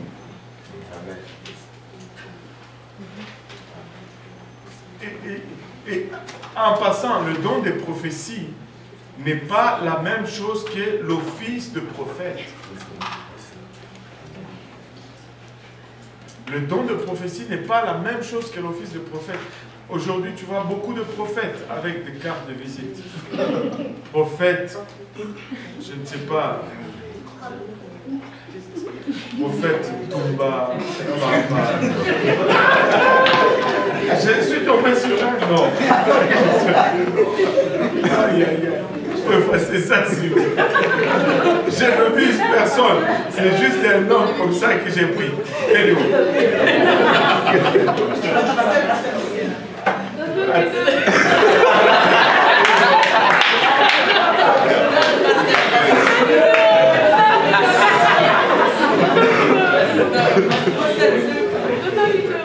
Ça va être court.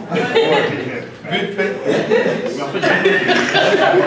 C'est pas parce que Avia disait, parce que des fois, Dieu parle des fois dans nos vies. Je me rappelle quand je vais derrière à Dieu, enfin, Dieu me parlait par rapport à quelque chose. Bon, je pouvais poser des questions un jour.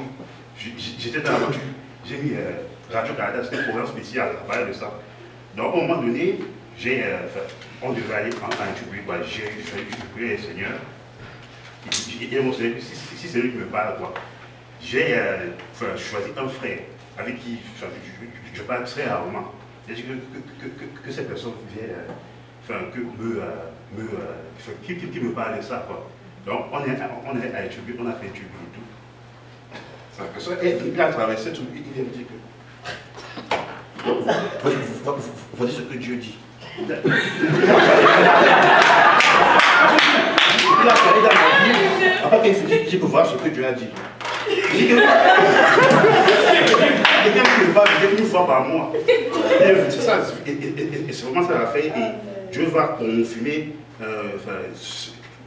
Quand tu parles, je vous dis que le programme spécial, il se passait à la radio. Je dis, mais la radio, ça le programme commencé. Donc, ça, je veux dire.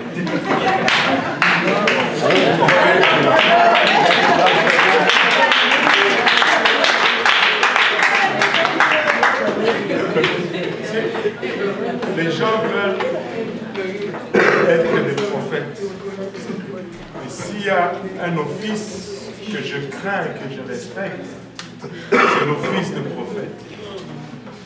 Parce que allez faire l'exercice, allez étudier tous les prophètes dans la Bible. Voyez la vie qu'ils mènent. Si vous êtes prêt à mener cette vie, alors ok, soyez prophète.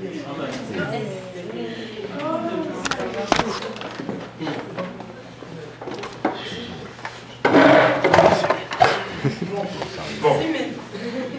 Si maintenant quelqu'un connaît, peut-être, je veux dire, bon, tu marches avec le Seigneur et tout, quelqu'un sait peut-être que tu es tombé ou tu as fait quelque chose, et la personne vient te dire, genre, est-ce que ça devient comme une prophétie si la personne vient peut-être te dire, oh, la voie que tu mènes, c'est pas bon, si tu continues, Ben, c'est une parole prophétique, parce que, écoutez, on n'a pas besoin, des fois on va vouloir, pour gagner de crédibilité, mettre la signature de Dieu dans ce que nous disons. Mais cela ne veut pas dire que ce que nous disons est nécessairement mauvais. Tu peux donner un bon conseil par rapport à l'observation que tu as faite de la vie de quelqu'un et par rapport à la parole de Dieu. Si je vois quelqu'un qui vole, je suis capable de lui dire que ce qu'il fait n'est pas bien sans que l'Esprit de Dieu me parle nécessairement. Mais souvent, pour avoir de crédibilité, on va dire « Dieu m'a dit ». Bon, il n'a pas nécessairement dit « mais c'est vrai ce que tu dis et c'est bon ».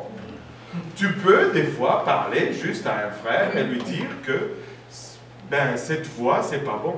Est-ce que ça a un caractère prophétique? Oui, ça a un caractère prophétique. C'est pas parce que je dis que ça a un caractère prophétique que ça fait de moi hyper spirituel. Parce que Dieu peut donner une parole de prophétie de la bouche même de quelqu'un qui n'est même pas chrétien.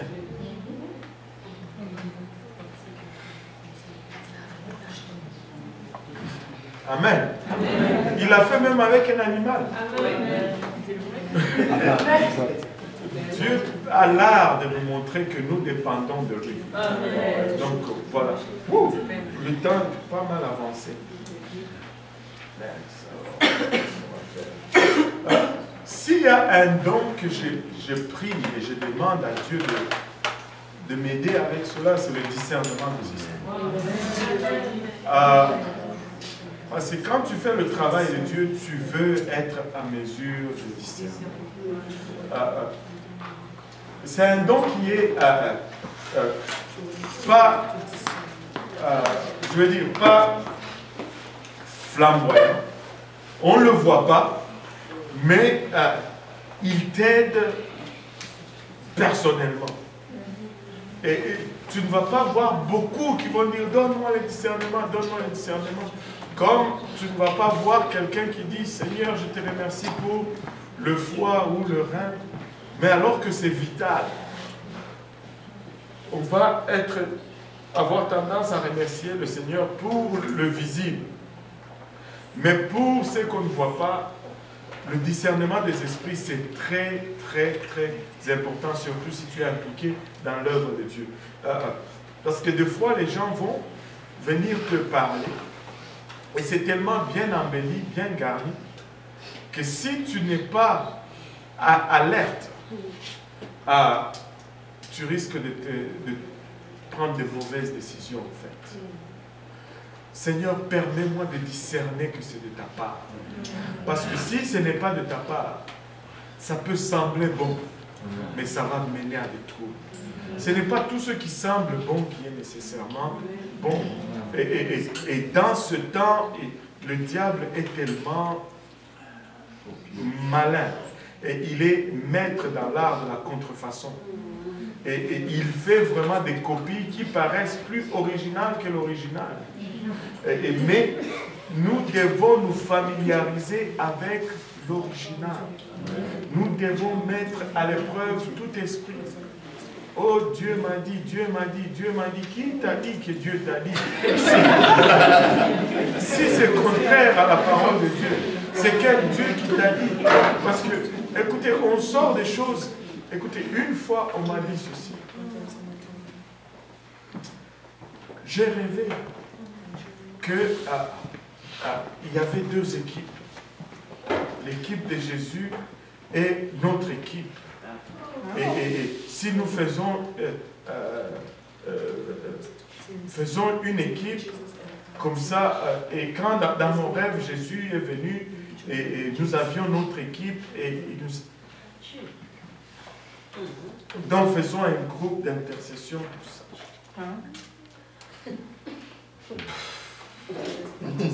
On veut une seule équipe. Si je veux jouer dans une équipe, c'est dans l'équipe de Jésus.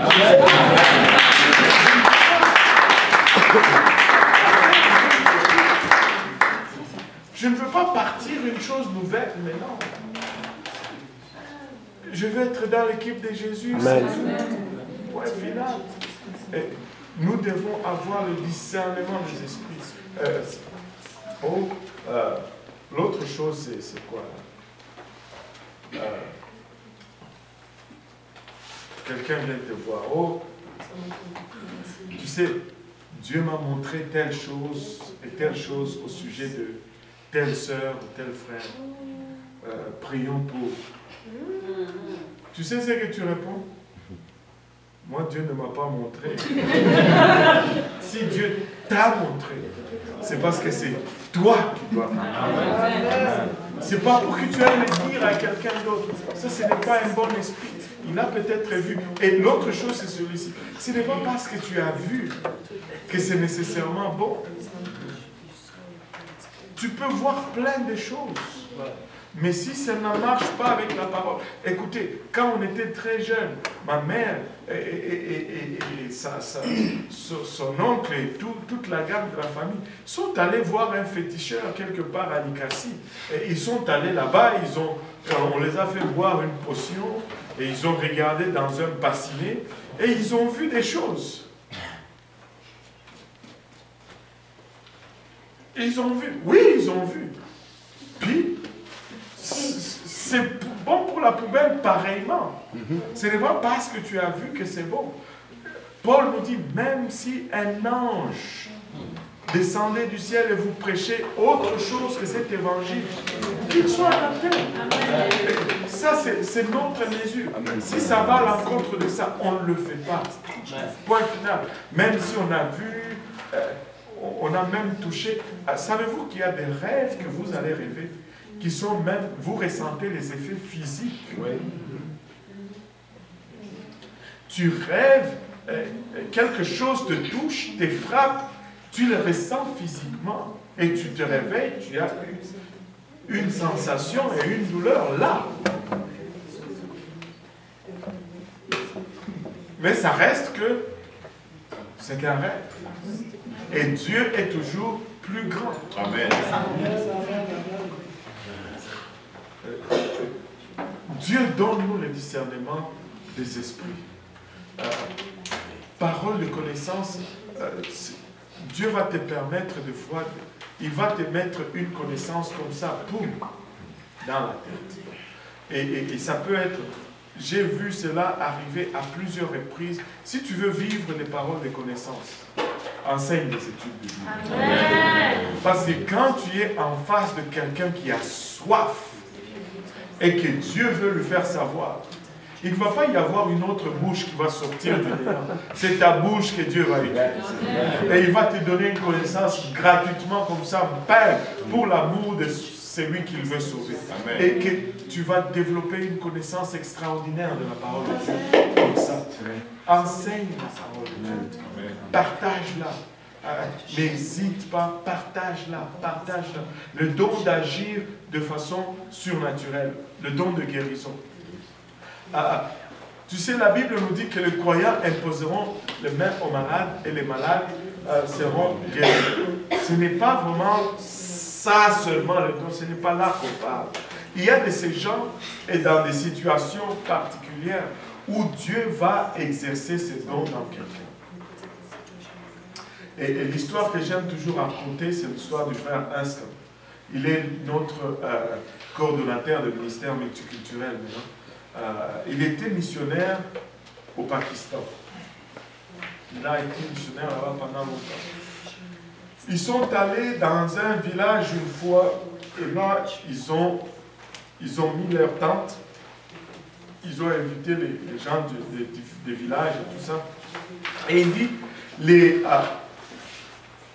le groupe qui venait, ce n'était pas vraiment cette assistance normale d'une église. C'était des barbus. Les hommes avaient également des robes. Et certains d'entre eux avaient même leurs armes qu'ils amenaient avec eux. Et la tente était pleine. Lui dit, Dieu m'a envoyé en mission, alléluia, je vais prêcher la parole de Dieu. Il avait son interprète. Il a commencé à prêcher. Jésus, il est le seul et unique vrai Dieu. Et là, il prêchait. Et là, tous ces musulmans commençaient à réaliser que, ouf, il était en train de parler au fond de la Bible et de Jésus. Il dit, à un moment donné, ça a commencé à parler.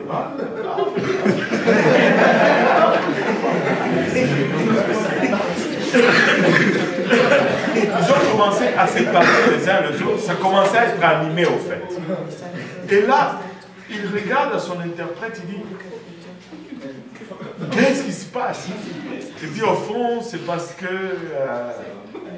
ils ne sont pas contents.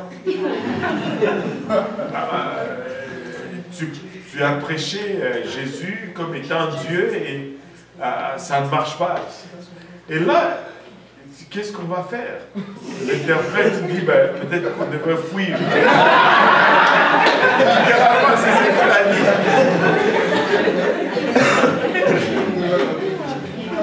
Et le frère Inscam était prêt à partir. Enfin, à grande vitesse. Mais il dit, c'est comme s'il a senti une main tenir sa nuque. Et il dit, tu ne bouges pas. Et là, il était là, il dit, la parole sort de sa bouche. C'est comme si il a regretté de l'avoir dit, au fait. Il dit, est-ce qu'il y a... Dites-leur, est-ce qu'ils ont un malade ici? Qu'est-ce que j'ai dit? Et on lui a amené une petite fille qui était très malade, qui était sourd-muette, et elle ne pouvait pas marcher. On lui a amené cette petite fille, il a imposé la main, il dit, au nom de Jésus, je t'ordonne de te lever et de marcher. Et la petite fille a commencé à parler et à entendre, et c'était encore le chaos dans la salle. Ils ont commencé à amener des malades. Et frère Inscom priait pour les malades. Et tous les malades ont été guéris. Il dit, ils ont commencé, je ne sais pas, vers midi, 13h, jusqu'à 17h, 18h. C'était des malades. Et aujourd'hui, on a une église de 600 personnes.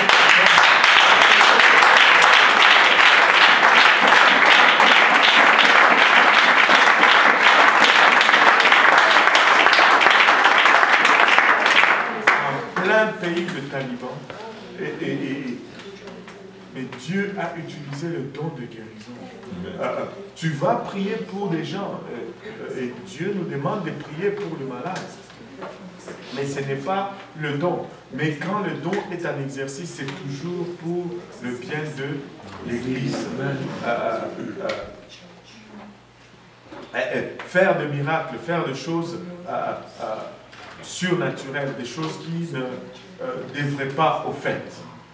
Et Dieu le fait toujours, des choses qui vont à l'encontre de la nature. Dieu le fait, mais on ne va pas... On ne sert pas Dieu pour avoir ces choses. On sert Dieu parce qu'on l'aime. Et lui, parce qu'il nous aime, il va nous donner ces choses.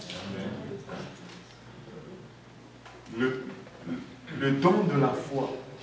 J'ai gardé le don de la foi pour la fin parce que c'est celui-là qui cimente vraiment toute œuvre surnaturelle.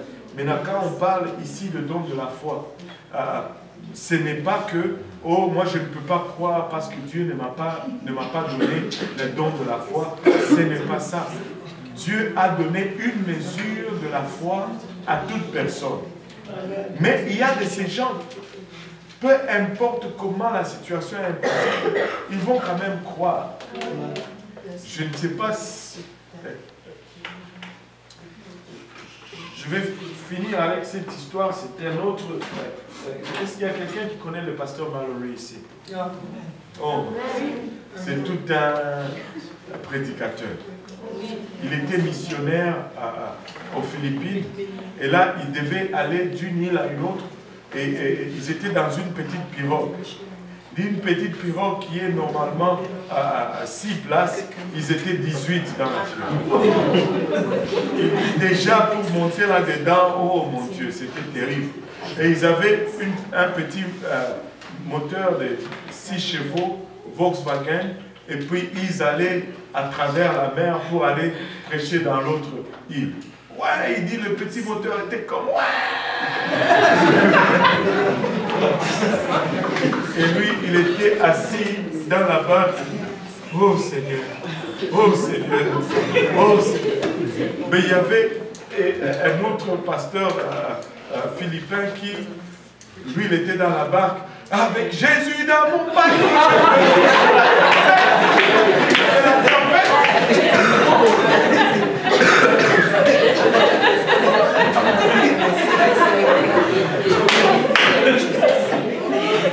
Il regarde le pasteur Mallory. Il dit, pasteur Mallory, je suis vraiment déçu de toi.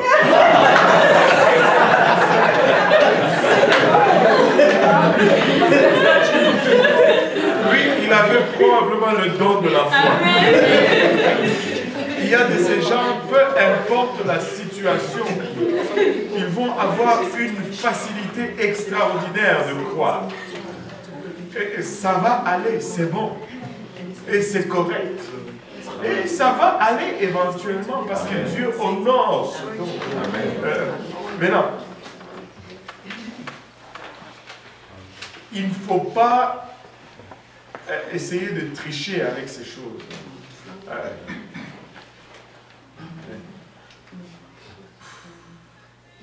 Il faut aller honnêtement devant Dieu. Dans le monde, si tu veux épouser quelqu'un à cause de ses biens, il y a des qualificatifs pour cela. Et ce ne sont pas de bons qualificatifs. Mais dans les spirituels, nous ne pouvons pas commettre cette même erreur. Nous ne pouvons pas épouser Dieu à cause de ses biens. Ça serait de la prostitution également. Ça serait d'être un profiteur, un gold digger, comme on dit en bon français. Ça ne serait pas bon. On ne sert pas Dieu à cause de cela. On sert Dieu parce qu'il est Dieu et parce qu'on l'aime. Et après, s'il nous donne ces choses, alléluia. Alléluia. Et